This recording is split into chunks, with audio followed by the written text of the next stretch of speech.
오늘도 반갑습니다. 맛있는 글씨 글맛입니다.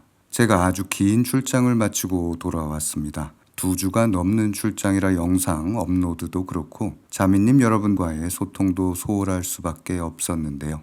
이 점 양해 부탁드립니다. 제 출장 일정 중에 출간에 대한 소식을 올린 바가 있습니다. 책의 제목은 고전은 어떻게 삶이 되는가입니다.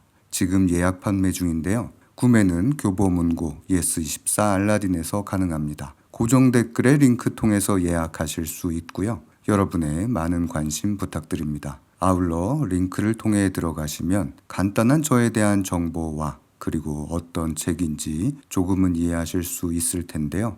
생애, 우리 삶에 대한 이야기입니다. 즉 이 세상에 태어나 생을 마감할 때까지의 인생의 중요한 과정이 있겠죠. 그 과정에 해당하는 동양고전의 문장을 뽑아서 다시 한번 우리 삶을 바라보는 짧은 여행에 대한 책입니다. 동양고전에 대한 책이라고 할 수는 없습니다. 또한 한자 학습서라고 할 수도 없을 것 같네요. 나중에 기회가 되면 책에 수록된 내용을 챕터별로 함께 소통하는 시간을 가져보도록 하겠습니다. 다시 출장으로 돌아올까요? 긴 출장을 마치면 몸은 녹초가 됩니다. 녹초는 녹은 초의 준말인데 제 영상 보신 분들은 잘 기억하고 계시리라 믿습니다. 같은 뜻으로 양념을 만나 흐느적거리게 되는 파김치도 있었죠. 이렇게 기능이나 힘이 다하고 나면 수그러지는 현상이 발생하게 되는데 옛날 사람들도 비슷한 걸 발견했습니다. 하늘 향해 뻗은 싱싱한 식물 한 줄기가 시들어서 땅으로 고개를 숙이고 처진 모습을 발견한 거예요. 이렇게 처진 모습을 그린 갑골무는 시간이 변해서 이런 모양의 자형으로 변했습니다. 우린 이걸 드리울 수라고 부릅니다. 아래로 길게 늘어진 걸 드리우다라고 하죠. 댕기를 드리우다, 그림자가 드리우다 이렇게 쓰는데 원래 뜻은 시들어 힘이 빠져 아래로 길게 늘어진 건데 이 글자가 들어간 건 위에서 아래로 길게 늘어진 뜻을 가졌다고 아시면 되겠습니다. 그래서 내릴 수라고도 부르는 드리울 수예요. 오늘의 글자 여행은 짧습니다. 빠르게 시작하겠습니다. 우선 드리울 수를 한 번 더 써보겠습니다. 위에서 내려온 뜻이라고 했죠. 드리울 수의 필수는 나라마다 달라요. 오늘은 우리나라의 필순으로 쓰겠습니다. 그리고 고들, 직을 여기에 붙여주면 이렇게 수직이라는 말이 되는데요. 위에서 아래로 곧게 내려온 뜻을 가집니다. 그래서 수직이죠. 한편 수평이란 말도 있는데 여기서 수는 물수예요. 물처럼 옆으로 평평하게 있는 뜻이 수평입니다. 그러니 수직과 수평의 수는 서로 다른 글자입니다. 세로와 가로의 뜻으로 드리울 수, 물수 이렇게 다르죠. 또한 건다, 달다는 뜻을 가진 현을 붙이면 현수가 됩니다. 그래서 현수막에 쓰죠. 거는 것도 위에서 아래로 내려오게 걸기 때문에 여기에 드리울 수를 쓴 거예요. 이렇게 수는 위에서 아래로 내려오는 뜻을 가졌다는 걸 다시 한번 이해하시고 첫 번째 글자 보겠습니다. 우선 앞에 이렇게 눈목이 먼저 나옵니다. 그리고 옆에 드리울 수가 붙었어요. 이건 형성자이지만 뜻으로 풀어볼까요?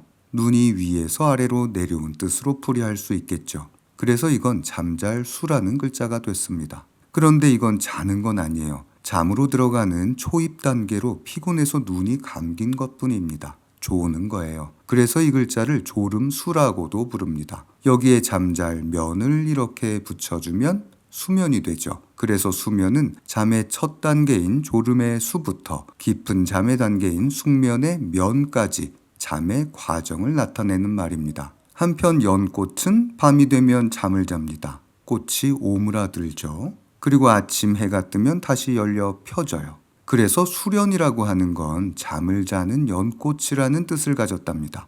피곤해서 눈꺼풀이 위에서 아래로 내려온 뜻, 졸음, 수를 알아봤습니다. 두 번째 글자는 이렇습니다. 입구가 먼저 나오고 이 옆에 드리울 수가 이렇게 붙었어요. 아까는 눈이었고 지금은 입입니다. 입이 위에서 아래로 내려온 뜻일 텐데요. 입이 내려온 게 아니라 입에서 무언가가 위에서 아래로 내려온 거예요. 바로 침이죠. 그래서 이 글자를 침타라고 부릅니다. 여기에 액체를 뜻하는 즙액을 붙이면 타액이 됩니다. 또한 기구, 도구를 뜻하는 가출, 구를 붙이면 타구가 되어 침이나 가래를 받는 그릇을 뜻하죠. 고사성어 중에 타수가득이라는 말이 있습니다. 침탈을 써서 타수 가득인데 침이 가득하다는 뜻이 아니라 손수를 써서 손에 침을 뱉는 것처럼, 그리고 가능할 가, 얻을 득을 써서 손에 침을 뱉는 것처럼 얻기 쉽다는 뜻의 타수 가득이란 말이 있는데요. 힘들이지 않고 쉽게 얻는 행동을 타수 가득이라고 합니다. 세상에 이런 일은 없겠죠. 게다가 손에 침을 뱉는 게 이제는 쉬운 일도 아닌 세상입니다. 세 번째 글자 보겠습니다. 이번엔 쇠의 금이 이렇게 먼저 나옵니다. 그리고 옆에 들이울 수가 붙었어요. 이 글자는 지난번 길쌈 방을 설명하면서 잠깐 소개했던 글자인데요. 쇠가 실에 걸려 위에서 아래로 길게 늘어진 뜻을 가집니다. 바로 저울에 달린 추를 뜻해서 저울추추라고 합니다. 방추는 늘어진 쇠를 통해 누에고치에서 실을 뽑아 빙빙 돌리는 기구죠. 그리고 이런 그림처럼 쇠가 막대에 매달려 아래로 곧게 내려온 건 수직추라고 합니다. 수직에 대해선 영상 도입부에서 설명해 드렸습니다. 그리고 괴종식에는 잘 보이지는 않지만 시계추라는 단어에도 쓰죠. 이렇게 저울추, 추도 우리 생활 속에서 자주 쓰고 있는 글자랍니다. 네 번째 글자 볼까요? 이번엔 들이울 수가 먼저 이렇게 나옵니다. 이 옆에는 뭐가 붙을까 봤더니 이런 게 붙었네요. 이런 모양이 오른쪽에 나오면 고을읍이 변한 거라고 설명드렸었죠. 왼쪽에, 즉 앞에 먼저 나오면 언덕이라는 뜻을 가진 언덕부가 변한 것이라고 했었습니다. 고을읍이라는 건 마을입니다. 마을은 쉬어가는 곳이기도 하죠. 위에서 아래로 내려왔다가 쉬어가는 장소, 이게 바로 이 글자가 가진 본래의 뜻인데요. 우린 그래서 이 글자를 역참우라고 부릅니다. 역참은 예전에 한참이라는 뜻을 설명하는 짧은 영상에서도 소개한 바가 있으니까 위에 나타나는 영상 링크 통해서 한번 보시면 도움이 될 거예요.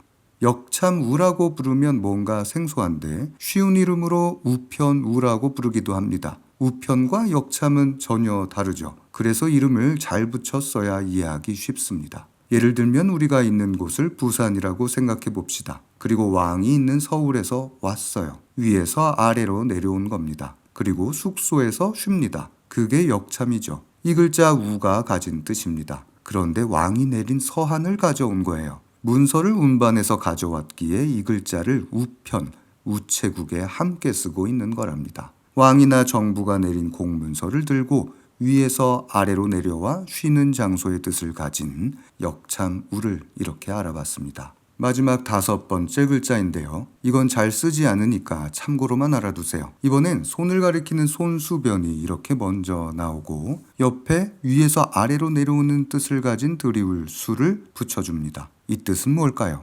짐작하셨죠? 네, 이건 손이 위에서 아래로 내려오는 뜻입니다. 그래서 때린다는 뜻을 가진 때릴 추랍니다. 따로 쓰는 단어는 없지만 일본어나 중국어에서는 채찍이나 몽둥이를 잡고 위에서 아래로 때리는 뜻의 동사로 쓰고 있으니 참고하시길 바라겠습니다. 오늘은 간단하게 위에서 아래로 내려온 뜻을 가진 들이울 수가 들어간 글자들을 알아봤습니다. 힘이 들면 지치기도 합니다. 인생이란 거 여반장처럼 쉽게 풀리면 좋겠지만 아닐 때가 더 많죠. 다리 기울면 언젠가 다시 차는 법입니다. 때를 기다리면서 준비하는 시간으로 성장을 꿈꾸시길 바라겠습니다. 봐주셔서 감사합니다. 저는 다음 시간에 더 좋은 영상 준비해서 여러분 찾아오겠습니다. 고맙습니다.